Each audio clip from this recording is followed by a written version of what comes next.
What's up everyone? Andrew OLDAR with Dirt Rider here, and we're about to get our 2021 250 4-stroke motocross shootout underway. As you can see behind me, we've got 5 bikes in the comparison test this year, including the HUSQVARNA FC 250, Kawasaki KX 250, Honda CRF 250R, KTM 250 SXF, and Yamaha YZ 250F. The reason we're not including the Suzuki RMZ 250 or the GasGas MC 250F is because neither of those bikes are available yet. But when we do get our hands on them, you can expect to see a first ride review on dirtrider.com. In the meantime, we wanted to get this 5-bike comparison test out to you. Now it's time to take these bikes to multiple different tracks with several different test riders to see how they stack up. We're also going to be utilizing Cardo communication systems to help facilitate the testing process. We'll be able to talk to each other about the performance of the bikes, when it's time to switch, and other aspects of that nature. You'll also notice we have Dunlop Geomax MX33 tires on all the bikes to ensure consistency and traction among them for the entirety of the test.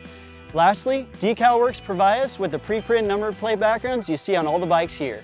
That about does it for the preliminary information. Let's get into it.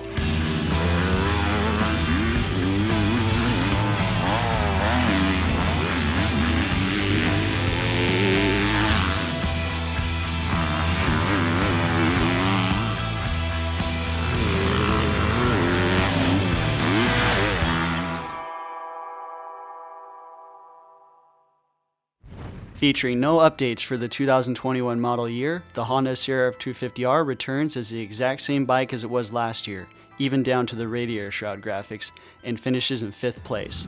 The Honda's free-revving engine is one of the characteristics that make it fun to ride, but it needs more low-end grunt and overall torque to be competitive with the front-runners.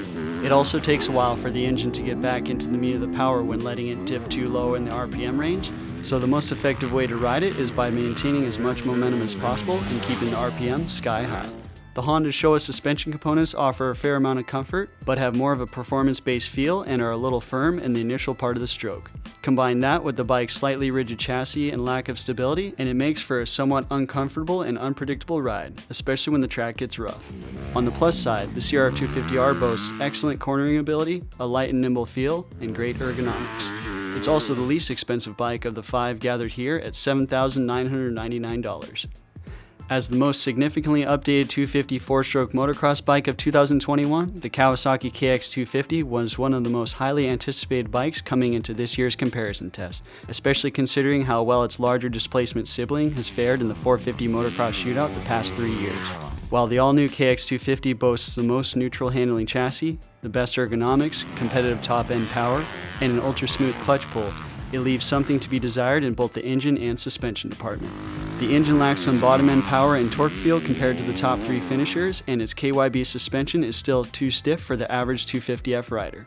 On smoother, jumpier tracks, the KX 250's firm suspension setup is not as much of an issue, but on a rough and demanding track like Glen Helen, it provides the least rider comfort and the most feedback on acceleration chop and braking bumps. If the KX 250 comes with a softer suspension setting next year, it may improve upon his 4th place ranking in this year's comparison test.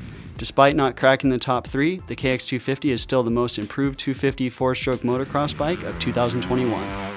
Rounding out the podium for the 2nd year in a row is the HUSQVARNA FC 250. Churning out competitive numbers on the dyno, including a class-leading peak torque figure of 19.3 pound-feet at 9,100 RPM, its engine is one of the smoothest yet most powerful in the class. It lacks some bottom-end power compared to the top 2 finishers in this shootout, but it is a great all-around engine otherwise. The biggest update the FC 250 enjoys for 2021 is its 10mm lower suspension setup, which enables the bike to corner better than ever. The WP components have a somewhat soft setting and stock trim that works excellently for novice-level riders that weigh under 150 pounds. However, for those who are heavier and faster, the suspension rides a little low in the stroke and is a bit too soft overall. Therefore, it isn't quite as suitable for a wide range of rider weights and abilities as some of the other bikes in stock trim. Also, the FC 250's composite carbon fiber subframe and Pro Taper handlebar contribute to it having some of the most chassis comfort in the class. Finishing in the runner-up spot in this year's comparison test is the KTM 250 SXF.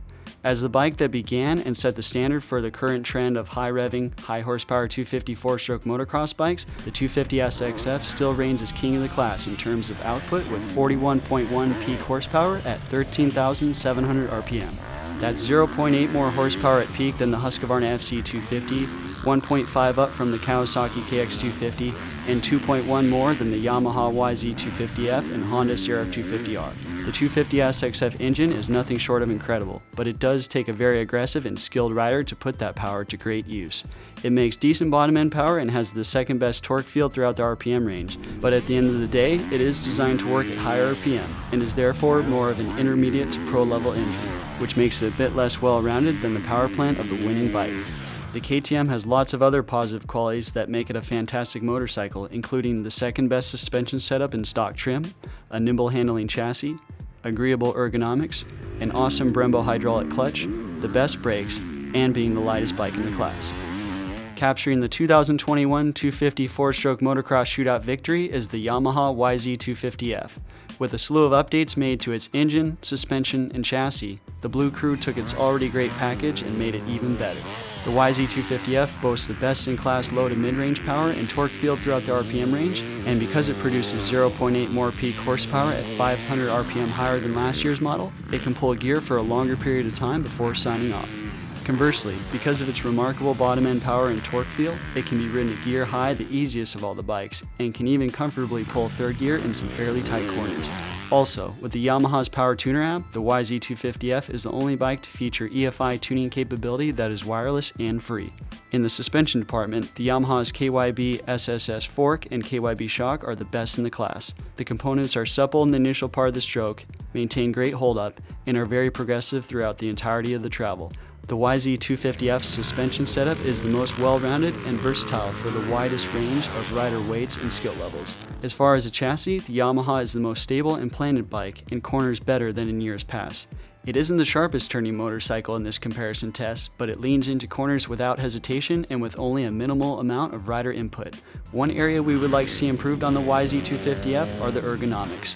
The radiator shroud area and midsection of the bike are a bit wide, and the rider triangle is slightly off in stock trim as well. So that wraps up for Dirt Rider's 2021 250 4-stroke motocross shootout with the Yamaha YZ250F taking a well-deserved win. Having a long list of positive qualities and only a few areas to improve upon are the main reasons why the YZ250F is the best bike in the class this year. Thank you so much for tuning in. If you enjoyed watching this video, be sure to like, comment, and subscribe, and we'll see you next time.